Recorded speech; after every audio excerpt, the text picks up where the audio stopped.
মাতরম,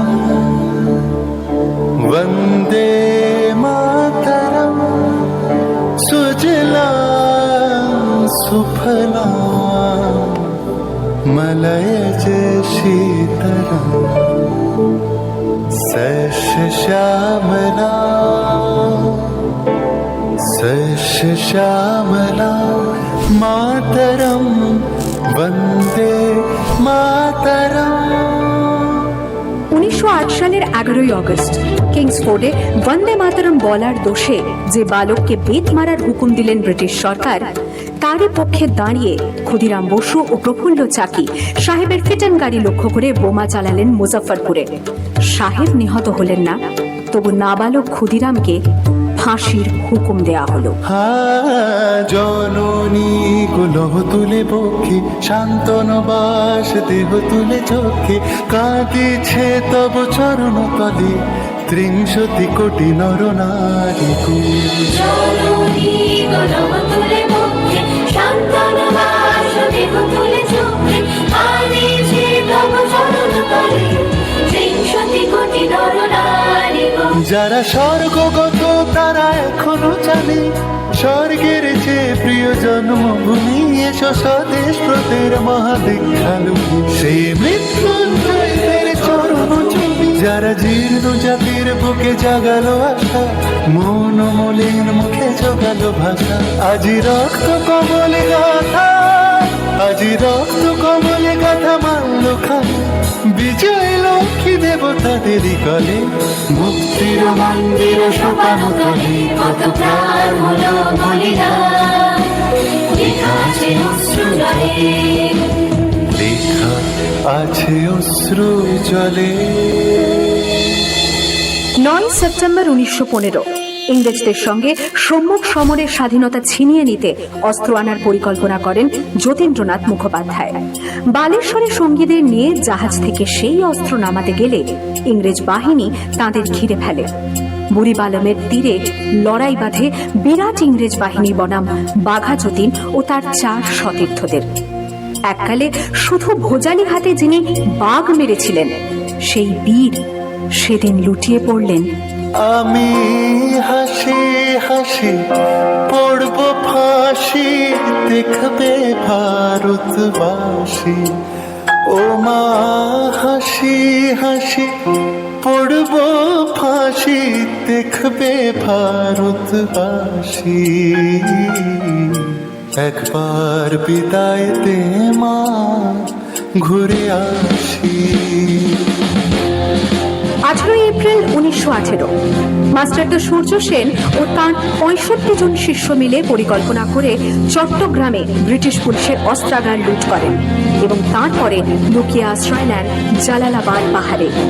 এর 4 দিন পর ব্রিটিশ বাহিনী খুঁজে বার করে মাস্টারদা ও তাঁর সঙ্গীদের।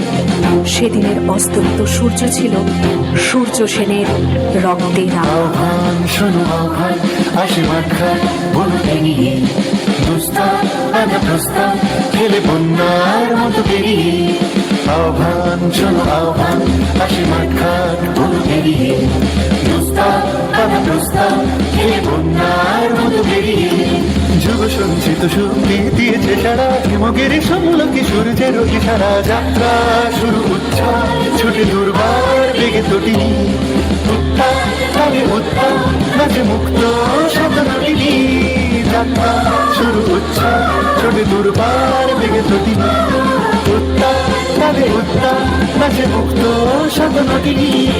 এই শুধু সূত্র যে নবপ্রাণে জেগেছে, রণসাজে সেজেছে অধিকার অর্জনে, এই শুধু সূত্র যে নবপ্রাণে জেগেছে, রণসাজে সেজেছে অধিকার।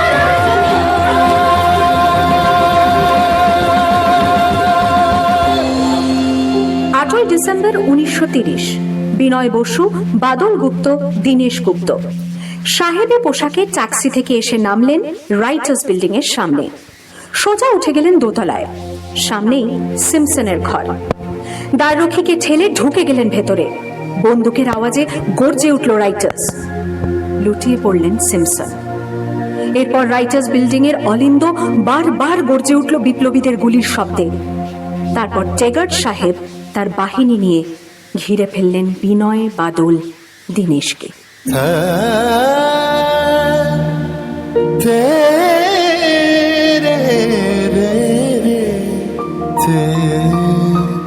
দুর্গম গিরিকান্তার মরু দুস্তর পারাবারোহী, লঙ্ঘিতে হবে রাত্রি নিশীতে যাত্রীরা হুঁশিয়ার। 24শে সেপ্টেম্বর 1932 মাস্টার দ্য সূর্য সেনের মন্ত্রে দীক্ষিত প্রীতিলতা ওয়াদেদার 15 জন সশস্ত্র বিপ্লবীকে নিয়ে পাহাড়তলি ইউরোপিয়ান ক্লাব আক্রমণ করে আগুন ধরিয়ে দিলেন। ভারতীয় ইতিহাসের স্বাভিমানী মহারানীদের মতো নিজের আত্মমর্যাদা অক্ষুণ্ণ রাখতে সেদিন প্রীতিলতা ওয়াদেদার পটাশিয়াম সাইনাইড খেয়েছিলেন ব্রিটিশ পুলিশদের সামনে।